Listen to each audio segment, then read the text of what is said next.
সেই নারী কিবা বিপদে পড়েছে সেই নারী আমি যাবো সেই নারীর কাছে দেখবো তার বিপদের কথা আমি হলাম হস্তিনাপুরীর যুবরাজ কোনদিন আমি কারো বিপদে পিছপা হয়নি আজও হব না আমি যাব সেই নারীর কাছে দেখবো তার বিপদের কথা কিবা তার বিপদে পড়ে সেই নারী আমি আমার কাছে হঠাৎ করে তুমি রঞ্জনতলা ছেড়ে দ্বিতীয়তলায় কেন এসেছো সেরুদ্দি ফিরে যাও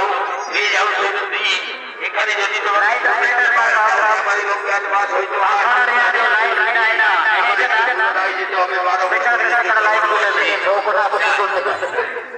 স্বামী দেবতা আমার